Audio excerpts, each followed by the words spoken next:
just a fair warning for everybody, because here it is. This was supposed to be an episode on hauntings. Oh. Uh-huh.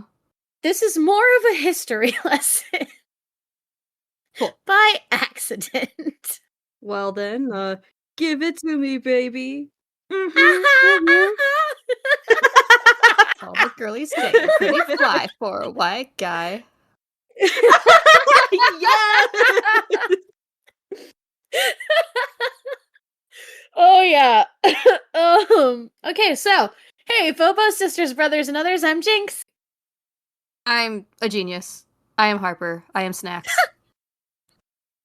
I'll actually let you keep that one because you figured it out. So still proud of you. I'm clueless. With the Q. It's spelled with a Q. Cue the intro. Intro! Ow. What did it do? The other intro! Damn it! Okay.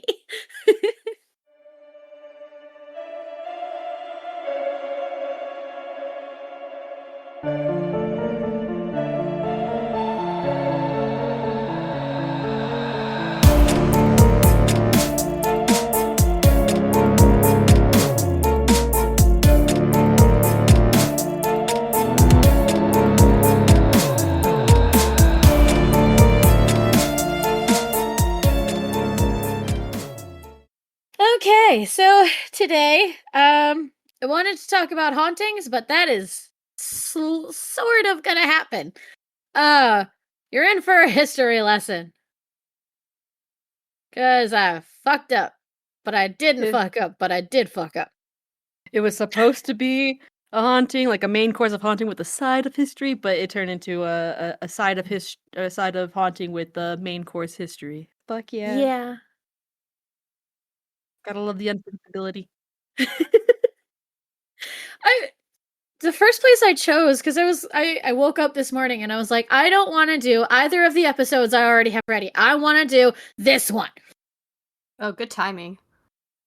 I know, right? You wake Unmedicated. up fucking up. Ugh, yeah. Very unmedicated. You wake up the day of, and then you're like, you know what?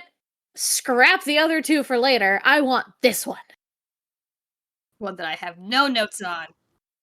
Exactly. That's why I had to push our recording back a little bit. I was like, can I just have an extra couple hours? Because my mind is here. And if I try to put my mind elsewhere, it's not happening today. I was like, that's fine with me, because I really want to take a nap. Oh, did you get a nap? Yes, I did. Okay. Hey, baby's Good. happy. Good. Good. I love how you're MILF fries and baby at the same time. Yes. It's called being flexible. I was gonna make another joke, but I don't. My brain went somewhere dirty. Let's continue.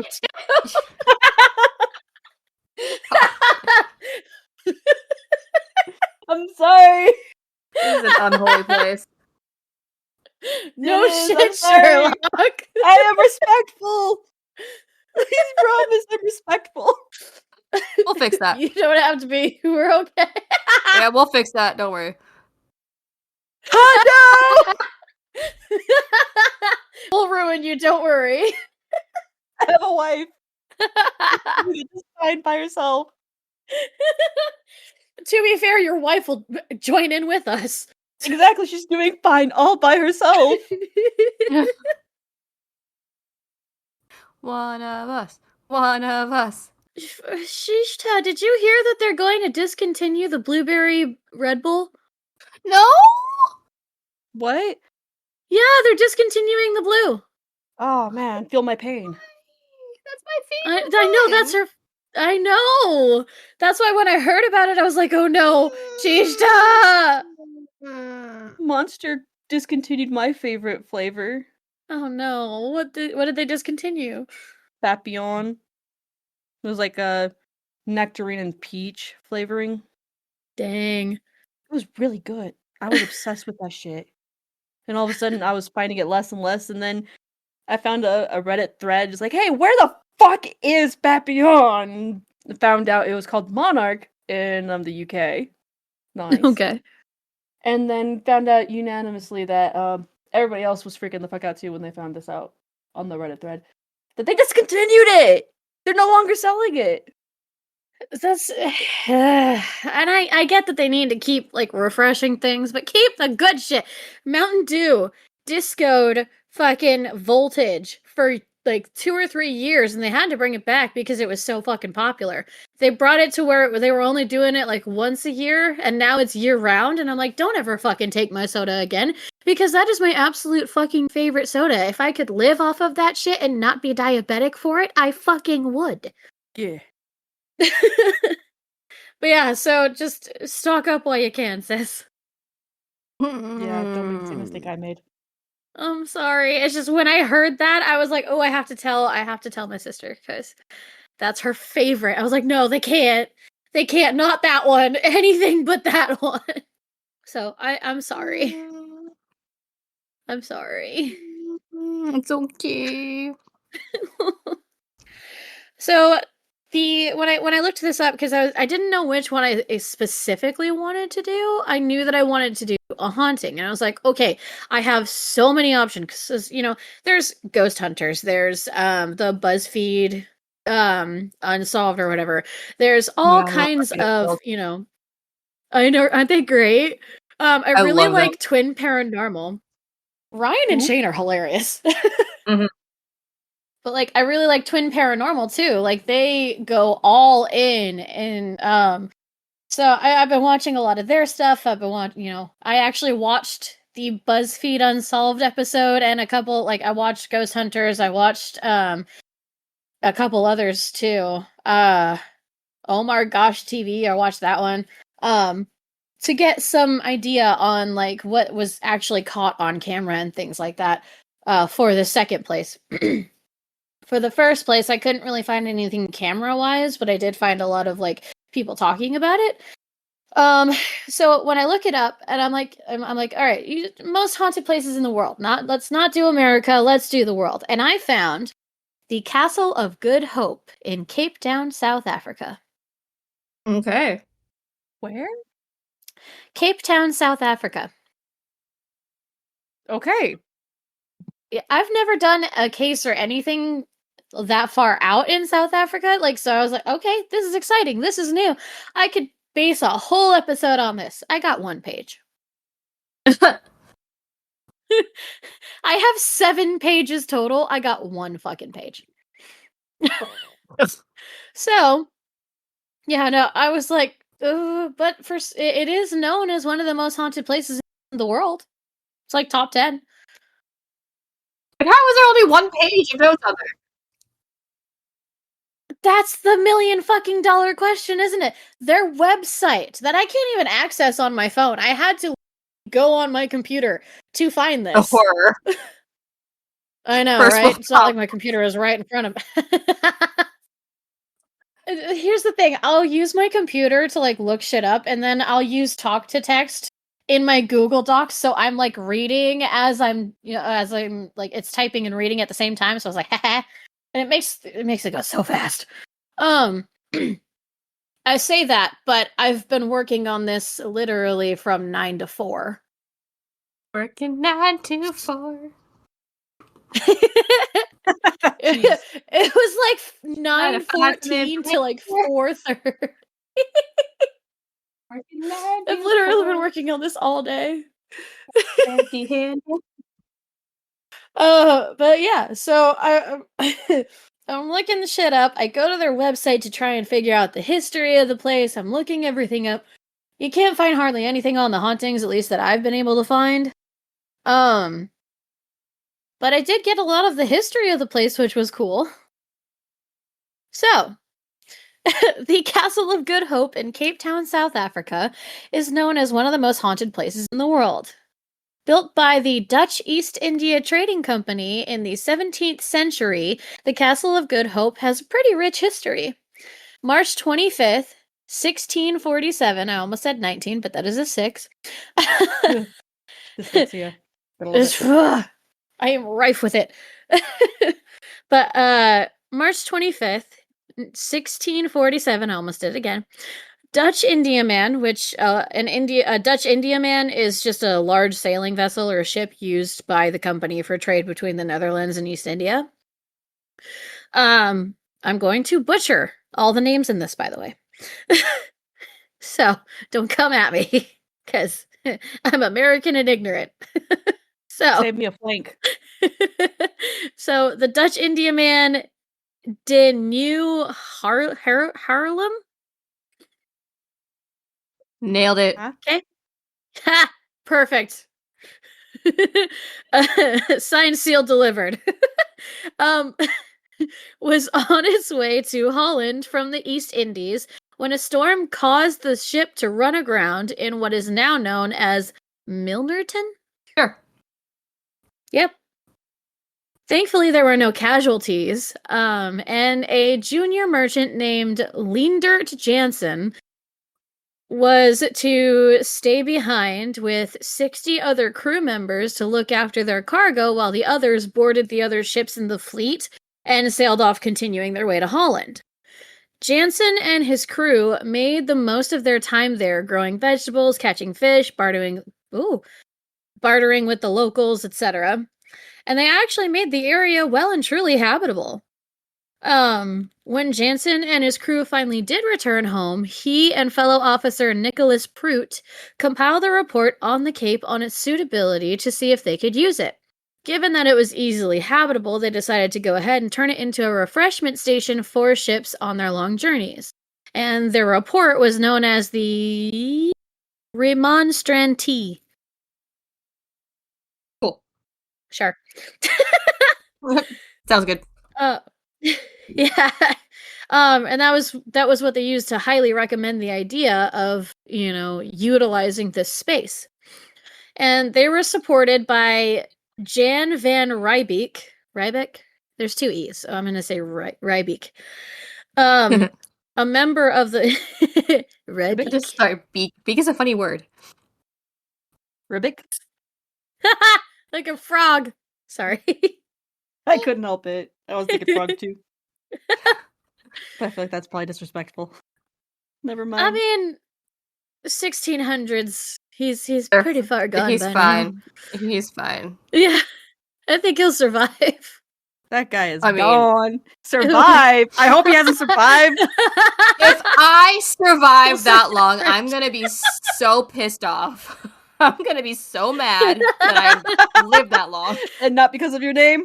I'm pissed off because I'm 500 years old and I'm over everyone's shit. Honestly, that's you're that's a reason to 30, be over what, this. 35, going on 36, and you're already over everybody's shit. I was pissed. I was over You're everybody's 5 shit years when I was older, like 20. I'm sure you were over everybody's shit the minute you came out of your mother. Oh, yeah, God. pretty much. I was like, no. No, put me back. I'm done. Put me back. Nope. No. I've seen enough.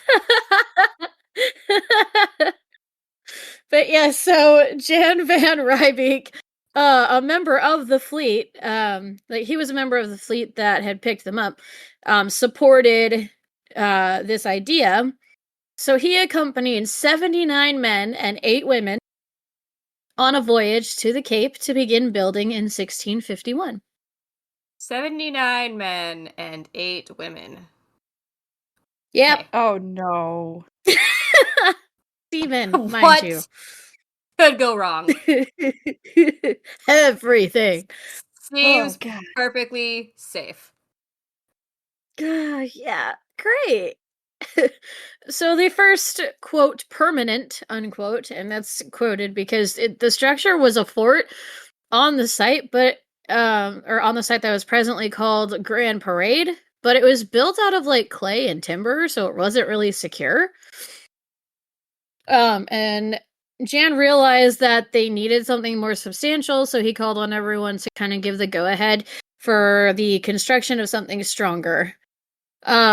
The Dutch East India Trading Company, that's a lot to say, eventually did say yes, but 4 years after Jan's tour of duty had ended. Good God. Yeah. Oof. It's the worst service ever. Seriously. We'll get back to you in about 3,000 business days. Ugh, something like that. Fuck. But the castle was eventually built and it served as a refreshment station for many years. But it wasn't just a refreshment station. It once became the administrative center of the Cape. It was serving as a military fortress during the Second Boer War. Boer? Is it Boer? So I don't know if it's Boer or whatever. Boer War from 1899 to 1902. It was a garrison. It was a prison.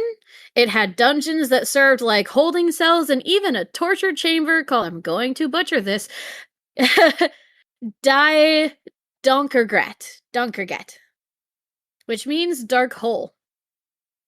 Ah. Yeah.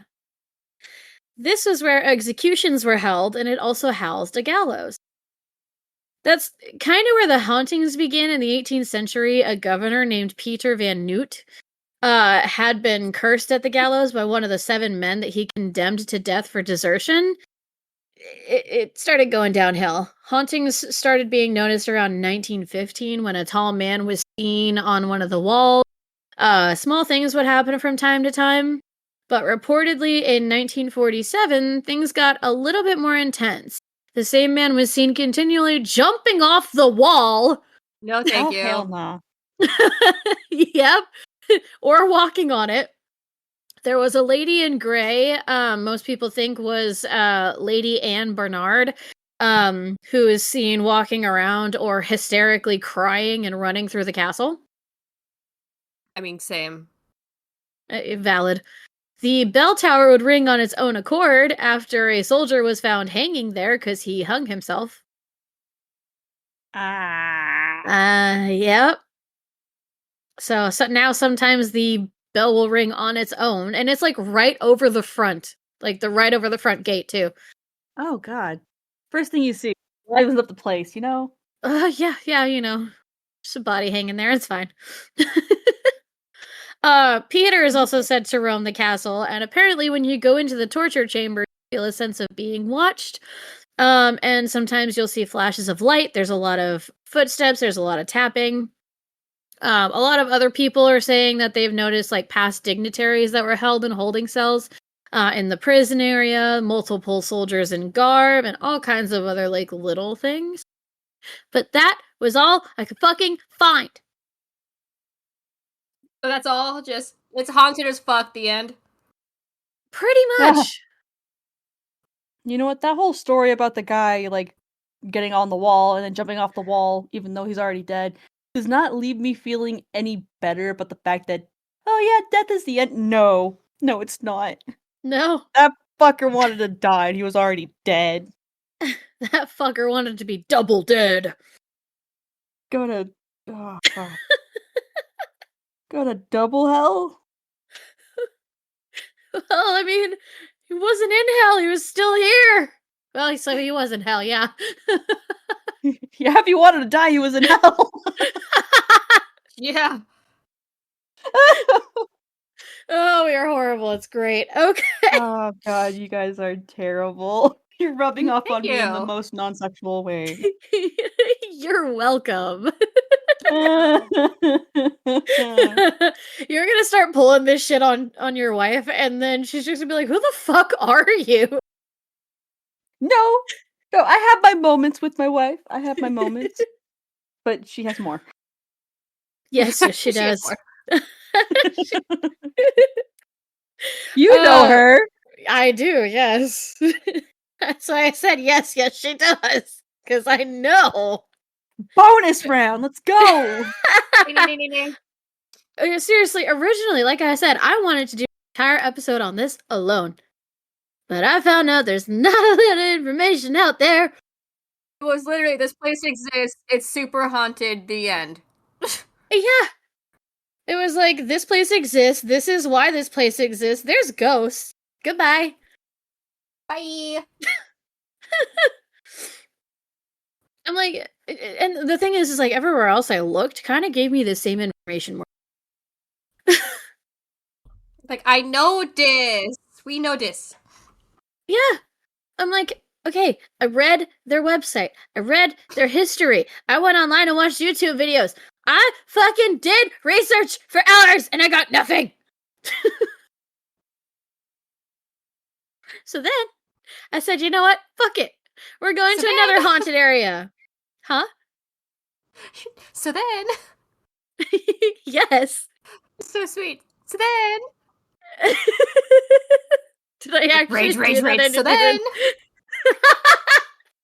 even... You realize I did that? rage. So then,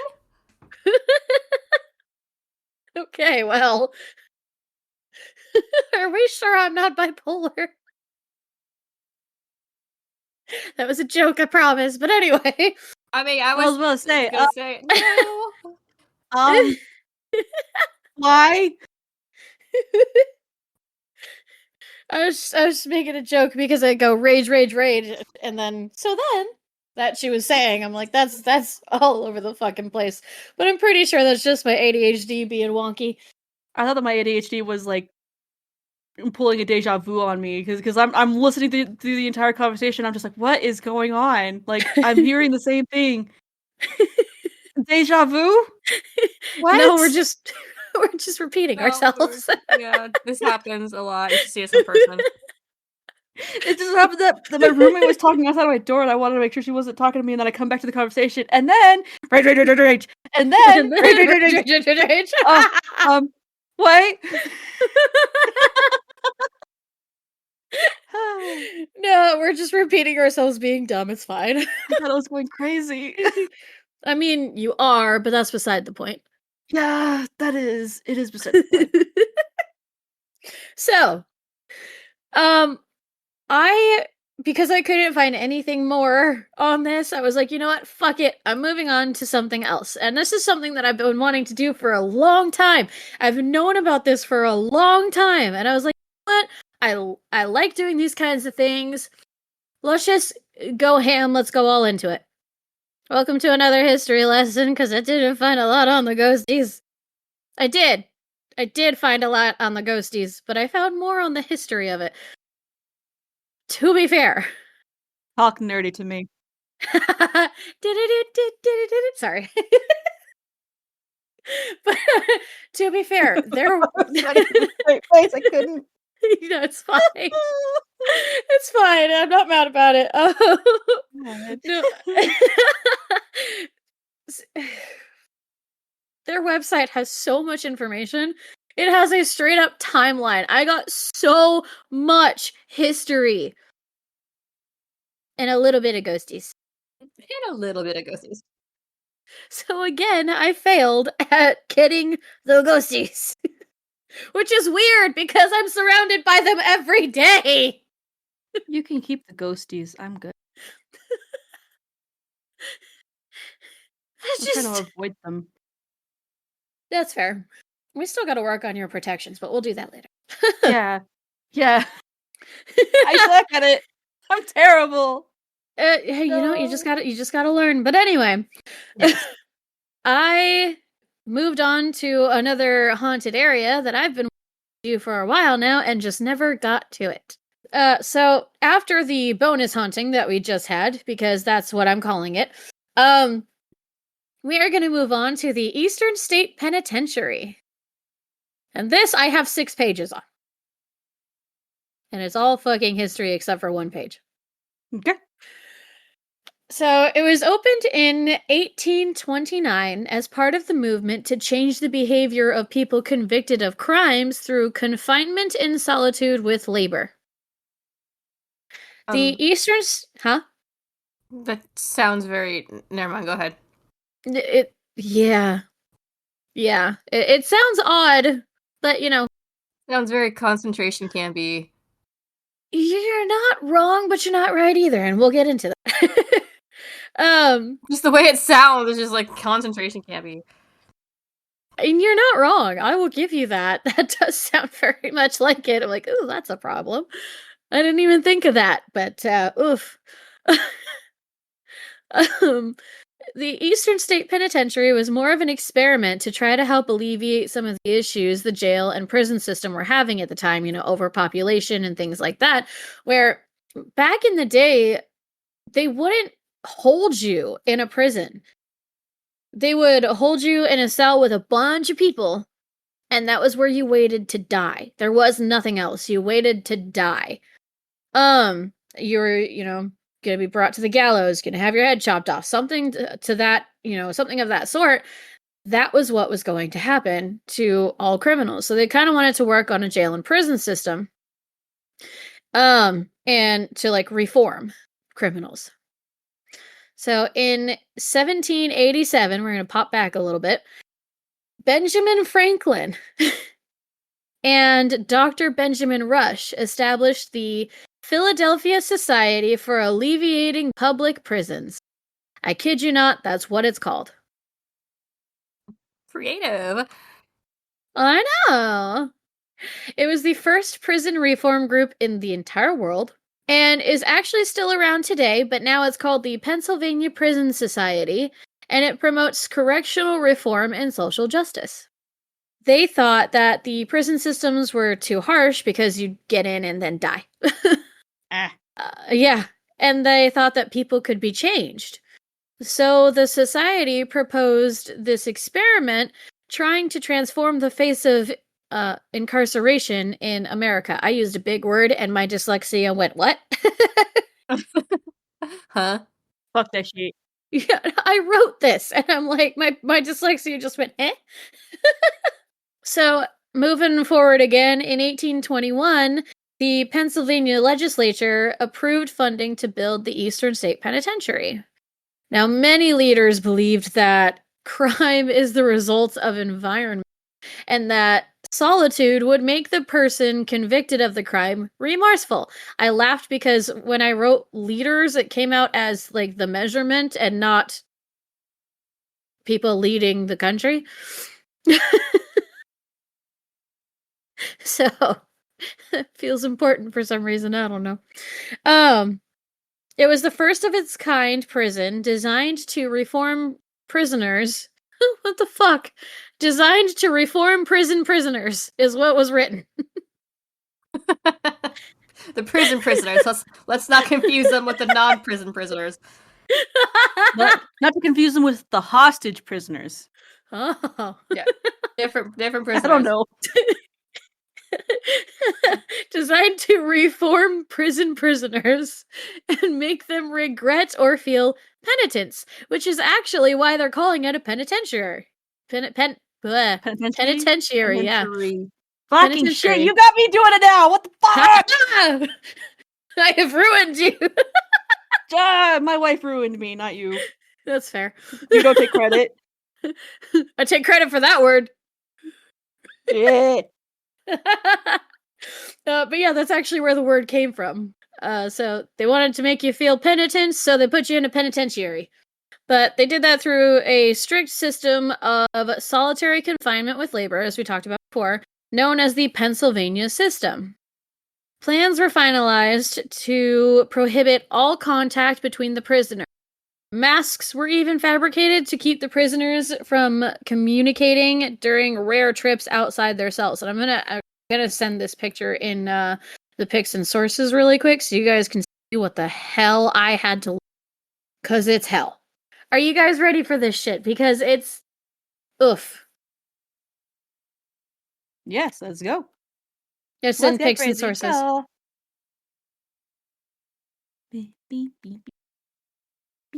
No. No. Yep. No. Nope. Bing, Yep. bing. Yeah, that's what they had to do to the prisoners when they would take them outside of their cells. Oh shit. Yep. I had to see this, you had to see it too. I don't like that. I'm just gonna leave a little. Oh no. Hate that. Did you just react? Oh no. Yes, I did. Do you want me to take it out now? I'll take it out now. Everybody No just way! needed I want to react to it too. Okay, Wait, I okay, can't okay. find it. I can't It's find in one. Picks and Sources. There. One crying and one skull. All right. So one cried and one died. One cried and one died. I'd Yes. rather die than look And- at that. It's so creepy. That's fair. Do you want me to take it out now so you don't have to see it again? Yes. Okay, I got you. There you go. It's gone. Yay. Now it can't haunt your nightmares. Yay. But yeah, so that was creepy. Cells were also equipped with feed doors and individual exercise yards to prevent contact between prisoners and minimize the contact with prisoners and guards. Like, I mean, this place was made to like legit be solitude. No, thank you. Yeah. It was rough. So, 4 architects ended up submitting designs for the massive prison, but what the fuck? Done. John I have so many moments where I'm like, I need to cut that out, but then we're funny, and I'm like, nope, we're leaving it in because dyslexia is fun. But John Haviland, a British architect, was selected for the project. He received $100 for his design, and William Strickland, whose design had been rejected, was chosen to oversee the construction. John's plans featured 7 cell blocks connected to a central hub like spokes of a wheel. He said it promoted, and in his words, watching convenience, economy, and ventilation. Which, whatever. Its Gothic facade was meant to intimidate, while its church-like interior was intended to instill reverence. Now, the original 7 cell blocks were completed in 1836, and in 1877, 4 new cell blocks without attached exercise yards were constructed in the space between the existing cell blocks, finishing construction in 1911. And cell blocks 4 through 7 were actually 2-story to accommodate the dwindling space. On October 25th, 1829, the penitentiary admitted its first prisoner, Charles Williams. I have actually found the document for this. It's kind of cool. The document described him as prisoner number 1, burglar, light black skin, 5 foot 7 feet tall, or 5 foot 7 inches tall, foot 11 inches, scar on nose, scar on thigh, broad mouth, black eyes, farmer by trade, can read. Theft included one $20 watch, one $3 gold seal, and one gold key. Sentenced to 2 years confinement with labor. Received by Samuel R. Wood, 1st Warden, East State Penitentiary.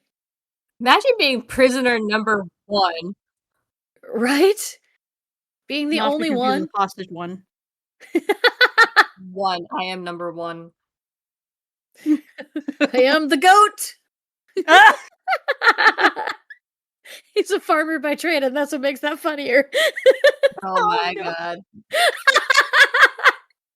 I'm so sorry. No, I'm not. No, you're not. Not at all. But yeah, so I mean, I found a whole lot of information. Kind of cool. But interestingly enough, their first escape was in 1832. So only like 3 years later. Yeah. 29 to 32. 3 years later. And that first escape was made by William Hamilton, who is number 94, who served as the warden's waiter.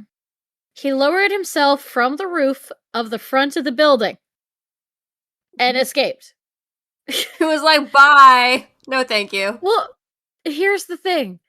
He was captured and brought back just to escape again in the exact same manner 5 years later in 1837.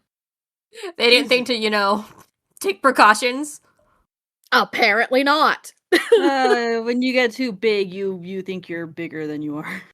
That's fucking That's legendary, though. I love that so much. He's like, no. It is. the fact that he did it again the same fucking way kills me. Yeah, you know what? At that point, dude, all right, bye. You I'll deserve give it. you, I'll give you props for that.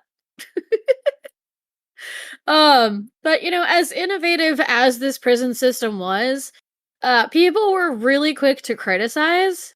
In 1834, the first of several investigations into the prison's finances, punishment practices, and deviations from the Pennsylvania system on confinement began. Guards were accused of abusing prisoners, even though solitude was the point of the system. This is going to get a little intense because I'm going to talk about what a couple of the punishments were. So, trigger warning. Some of the reported punishments were dunking the prisoners in cold water and hanging them on a wall until ice formed on their skin. They used what they called a mad chair, where prisoners would be bound so tightly that their circulation would be cut off, which would sometimes leave them with, permanent injuries, and in some cases even led to amputation. This one's probably the worst one out of all of them. They also used what they called an iron gag. It would go into their mouths, and it would be tied to their hands that were restrained behind their heads. So anytime they would move their arms, it would tear their mouth and tongue. Fuck that. And it actually resulted in a recorded death. It is in their death ledger. Recorded. Yeah. Yeah. Shit. They had one recorded death, and this just a little bit of funny for you. They had one recorded death that was masturbation. Like in 1852 or something. God, really? Just to lighten us up a little bit. Really? You Really? wanked himself to death? That's Like, what actually... the fuck? Yeah. Bro wanked himself to death because I'm pretty That'd be sure... the most embarrassing way to die. Betty died happy though. Death That would by be snoo the most- snoo. Yeah.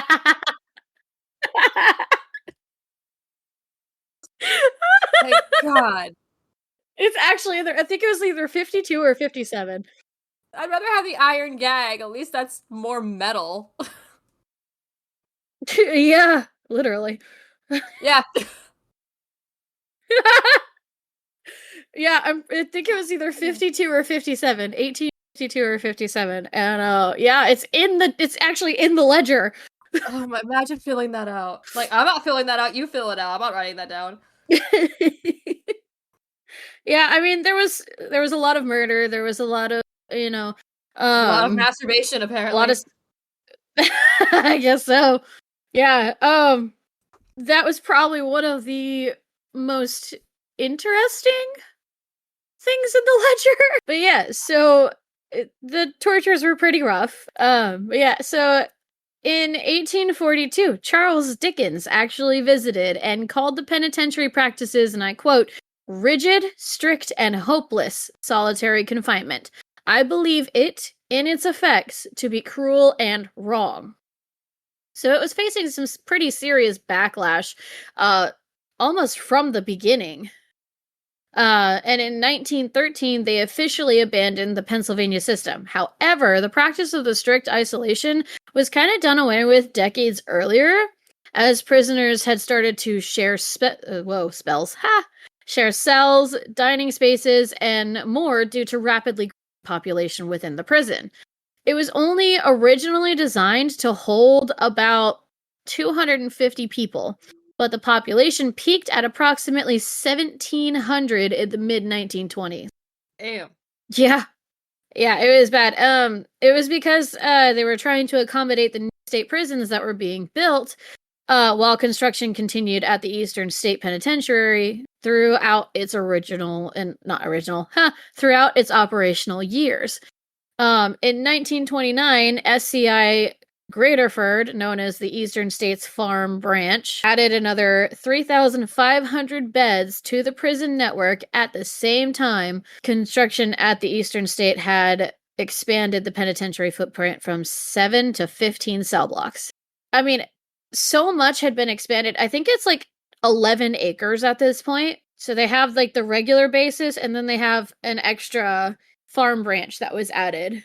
Because I know that was a little confusing reading it back. But yeah, so it's now 15. It was 15 cell blocks by 1956. And then in 1978, it quickly became way too expensive to keep the penitentiary afloat with its deteriorating conditions. So they ceased operation, and it was only used briefly as a city jail in 1971.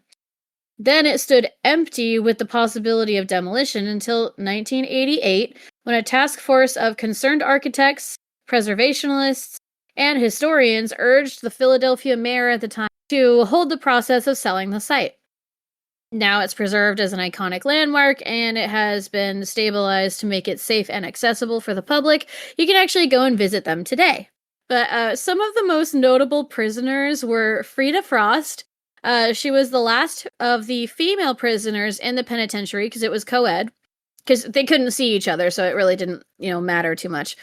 And there's actually more information that I'll give you on that later. She was transferred to the Muncie Industrial Home for Women in 1923, and she was serving a 20-year sentence for, can anyone guess? Excessive masturbation. No. No. Hugh, do you have a guess? Oh, I don't want to guess. Yeah, she murdered her husband Beautiful. with poison. I mean, okay. Yeah. Another notable prisoner was Leo Callahan.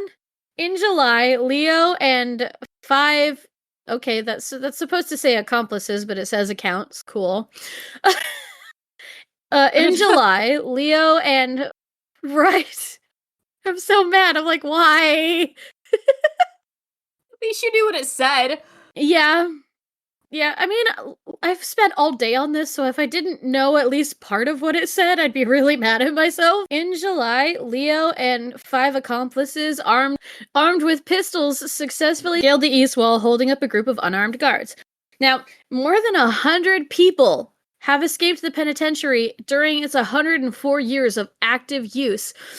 There was even a tunnel escape in 1945, where 12 men escaped through a tunnel that emerged at Fairmont Avenue and 22nd Street. One of the prison plaster workers... God. Huh? Just in the street? Yeah. Yeah, they actually got out onto the street. They, Imagine just walking to the bakery, getting some bread, and, like, some people just pop up out of the ground like fucking daisies. Like, hi! More like raccoons. I would not be okay. Prison plaster worker Clarence Kleindienst, because all of these, everybody in the prison had a job, and that's the labor part, actually designed and built most of the tunnel. And the thing is Clarence only had 2 more years left to serve. Most of the men were caught within minutes. Clarence was out for 2 hours and had 10 years added to his sentence for the prison break. You just suck it out for 2 more fucking years. Seriously. Like, Willie Sutton, who was a bank robber, he takes credit for planning the tunnel. They planned and made this tunnel at the time that the Pennsylvania legislature was recommending abandoning the Eastern State Penitentiary anyway. So they were gonna get out anyway. Nobody ever accused people of being smart. Yeah, not these people. I mean, to be fair, they were going crazy. It was solitary confinement. Well, not at this time, but now it was overcrowding, which they caused riots and set fires for. So you can't win. But back to Leo, who was one of just 4 people who escaped and remained permanently at large. All of his accomplices were apprehended, including one that made it as far as Honolulu, Hawaii. It's like, how the fuck do you get all the way out there? From Pennsylvania. Now this one's my favorite prisoner. Our next notable prisoner is from August 12th, 1924, when Pennsylvania Governor Gifford Pinchot sentenced Pep, the cat-murdering dog, to life in the penitentiary. What? Yes. Hold on. It gets better. Go into picks and sources. No, innocent of all Oh, charges. no! How dare they? Oh, he's a good boy. That is the goodest boy I've ever He's a seen. good boy. Innocent of all charges. I would let him represent me in court. I'm just saying. Yeah, Innocent.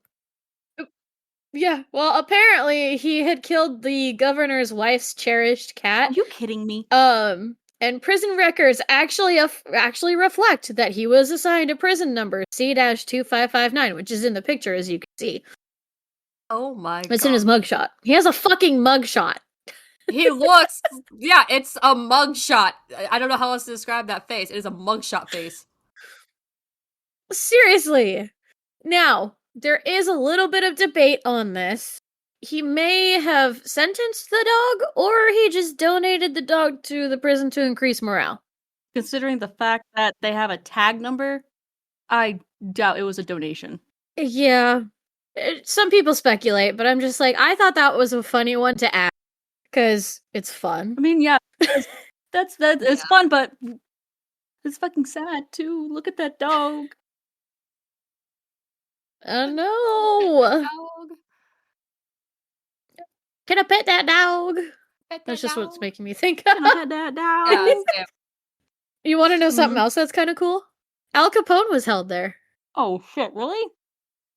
Yeah. He spent 8 months at the Eastern State Penitentiary for carrying a concealed deadly weapon. Oh. Which, it's Al Capone. Yeah. No shit.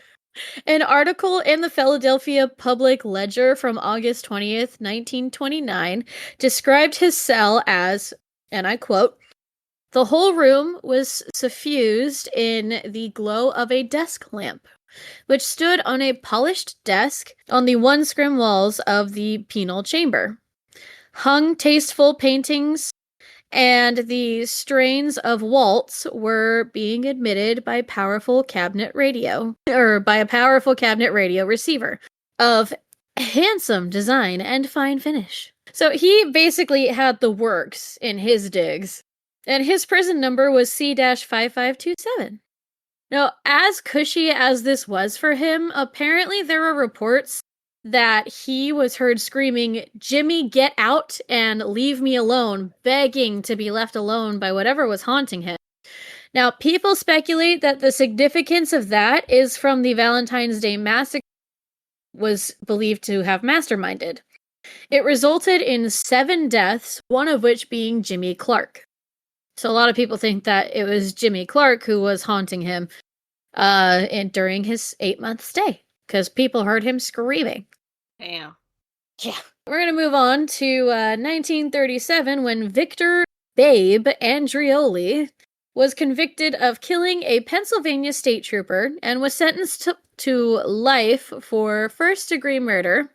He escaped in 1943 by hiding in a delivery truck that was leaving the prison, and several weeks later, police caught up with him in Chester, Pennsylvania in a diner where he was shot dead. Do you not pay his bill? Like, damn. I don't know. They were like, you know what? Fuck prisoners. We're shooting them. This next prisoner, it was interesting to me to see him kind of change. Because in 1942, Morris the Rabbi Bulger was serving a life sentence as a member of an arsenic ring located in Philadelphia. He was called a veteran witch doctor and compounder of charms. He was one of the leaders of the group, and they appealed to a lot of women who were willing to kill their husbands to collect insurance policies between 1932 and 1937.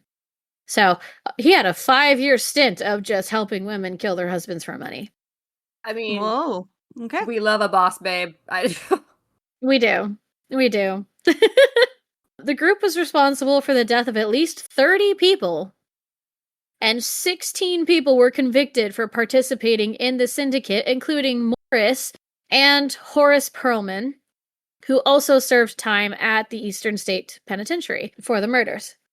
Now, after Morris's incarceration, he joined the Jewish congregation in the Eastern State Penitentiary synagogue, because they actually had a synagogue, and because they had, this religious thing, the only visitors that could come in were for religious reasons. So, there were volunteers and people like that would come into the synagogue. Apparently, Morris was actually kind of turned around because of a man named Joseph Paul, who volunteered at the synagogue. And according to Morris, and this is a writing from him, as for me, I remember his numerous, never to be forgotten acts of kindness shown to me. Therefore, I will pray for him a prayer he surely deserves for all the good he has done me. So, that's all for the notable prisoners. I just thought that, that was an interesting little thing to add for me anyway. That was kind of sweet. Yeah. After the penitentiary became just for men, in January 1924, prisoners were actually able to eat together for the first time in groups in the dining halls. And it was said that tablecloths, and this is stupid, but it was there, tablecloths were provided on Sundays and holidays, and the holiday decorations were described as a, quote, morale-building factor, end quote. It's a fucking turkey. You should feel happy now. Yeah, here's a paper turkey. Smile. Jesus. There's a little pine cone with, powdered sugar on it to replicate snow. Seriously. Fucking ridiculous. So happy with this turkey. They give him crayons. They got to make turkeys out of their own hands. God, I remember doing that. Now, the Eastern State Penitentiary in 1953 became the State Correctional Institution at Philadelphia, or the SCIPHA. And just 5 years later, it was certified as historic property in 1961. The segregation had officially completely ended. All cell blocks were desegregated in the same year. A prisoner named John Klausenberg tricked a guard into opening the cell of another prisoner, Manuel Madronal. Best I got. With their cells open, they actually overpowered the guard and began the largest riot in the prison's history. Damn. Because one dude opened a cell. Jesus. It took several hours, a large force of police and guards and state troopers just to reclaim the prison. And it fuels discussions to actually officially close the penitentiary. Oh, that's what did it? Mm-hmm. The interesting thing is there was a lot of riots. I didn't want to add all of them in here, but they set fires due to overpopulation and, rioted because of, workloads and things like that. So there were a lot of riots, and apparently guards would leave blood on the walls for a while after these riots to remind them of what was going to happen if they tried anything. That's wild. Yeah, it's fucked. But to be fair, this whole penitentiary was fucked. So. True. But it was given its National Historic Landmark designation in 1970. It closed. Most prisoners were sent to the State Correctional Institution at Graterford, which we talked about earlier. That was the extra 3,500 beds. And then it briefly reopened to prisoners from the county prison at Holmesburg following a riot there. But it was only open for a month or two, just to hold them. After that, completely abandoned from 1971 to the mid-1980s, and then after the back and forth that I mentioned a while back, Eastern State Task Force were able to get a hold of the property, and in 1994, they finally opened the property to tours. Now that's the history. Now I'm going to get into the haunting, which I have close to 2 pages on. Nice. So I'm going to talk about the BuzzFeed Unsolved video, because I did watch it, to kind of get an idea of the haunting, because I wanted to see for myself what was going on. So, I watched several different videos on it. Over 1,000 inmates have passed away according to their death list.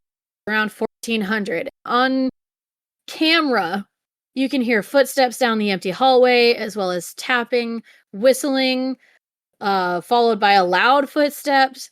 They go down the hall, there's a loud bang. As soon as they speak, there's more banging, and they're being communicated with through these noises. And they're like, no, they're just fucking with us. So that was kind of an interesting moment. And that was all just in cell block 1. Cell block 12, he heard loud voices, cackling, high-pitched laughs could be heard. Not in this specific video, but that's been described. The cell doors on the 3rd floor seem to open by themselves. Ghost Hunters actually also did an episode, and they thought they saw someone running on the catwalk, and I looked at the footage and oh yeah, that's somebody running forward towards the camera and then running back out. It was fucking weird and it was scary. But the guys from BuzzFeed, Ryan and Shane, they used a spirit box in a cell where a man was stabbed to death with a pair of scissors. And it straight up said, the first thing was, oh boy, get out. Okay, bye. Right. I will be leaving now, thank you. Right? It's like, okay, thanks, goodbye. I hear ya. But, like, here's the thing. They upped the frequencies so that any words that came out could not possibly have been radio interference. They asked the name of the man who got stabbed, and the damn thing said George. Which George Kipp was the man stabbed by Joseph Havel. Okay, George, thank you for the warning. I will be leaving now. Yeah.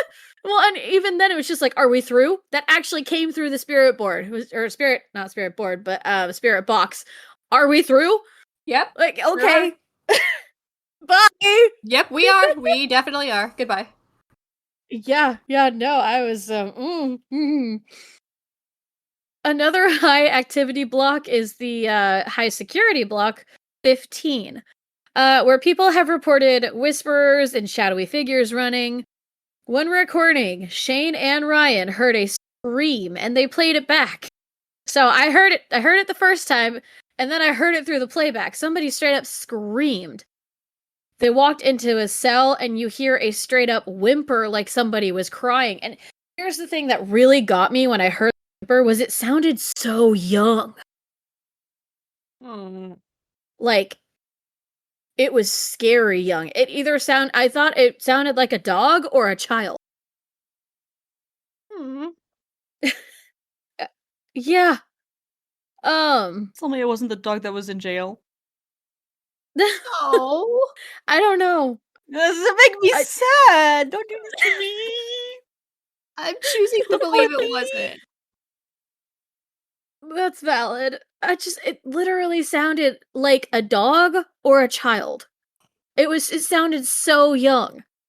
You guys you have to watch it. I'll see if I can find the clip later, but oh my god, I mean, it was just so young. Then they went into Al Capone's cell, and it was redone. Like, currently, it's redone to look like his cell when he had it for those 8 months.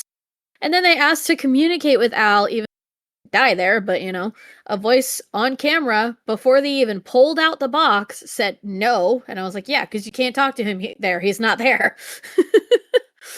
But yeah, but they used the spirit box in the room. It said go away and shut up. Okay, bye. I'm sorry. Seriously, I'm out. But like, Ryan started to freak out and kind of also not want to believe that it was spirit talking. So he asked what color jackets they were wearing. I have to get the picture open because I took a picture. I had to take a picture. Because, you'll see. You'll see. Let me get into it.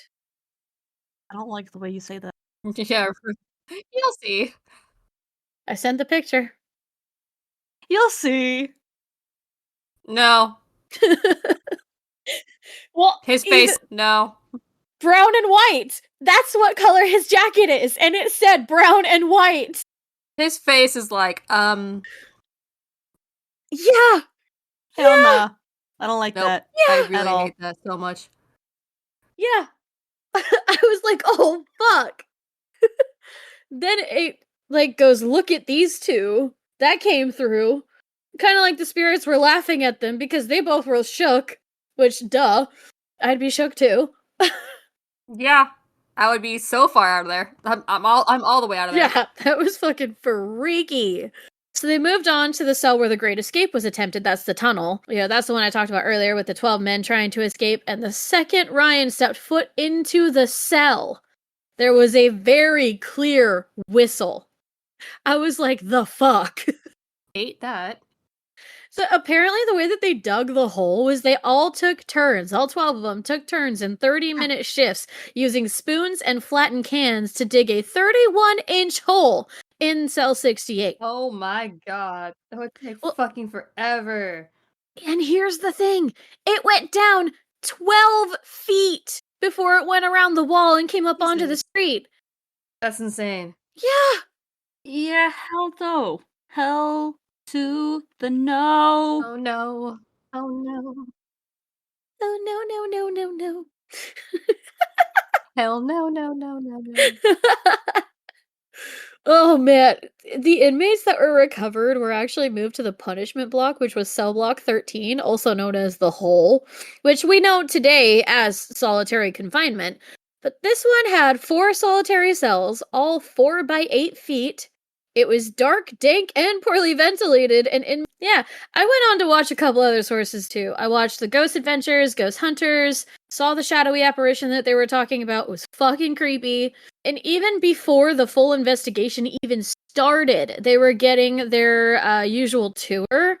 And while the guide is explaining that Al Capone would scream about Jimmy leaving him alone, there was a tapping in the cell that everyone heard.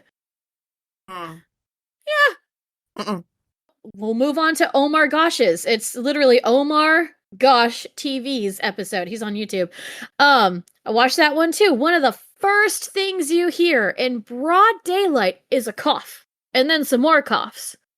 He's in cell block 11. Nobody else was there, and he's holding his own camera. It's just him. Which actually wasn't surprising. I A hate lot of everything about this. yeah. It's not that surprising. A lot of people actually pass from tuberculosis and typhoid, so coughing actually kind of makes sense.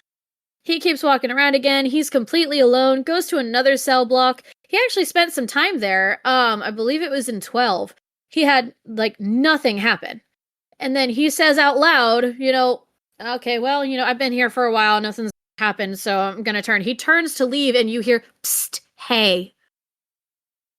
There was nobody around. Hell no. Nope. He's looking around like, what the fuck? Yeah. Oh. So it's haunted. Nope. No, thank you. It's haunted. As soon as it's, hey, nothing happened. Psst, hey. The fuck? Nope. Goodbye. Hi. I'm leaving. Yeah. Goodbye.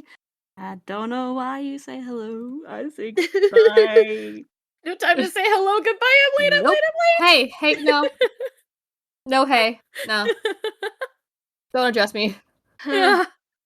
Don't Yeah. hug me, I'm scared. So I'm gonna leave you with this little tidbit because from Omar Gosh TV's episode, he mentioned something kind of profound that I really didn't like.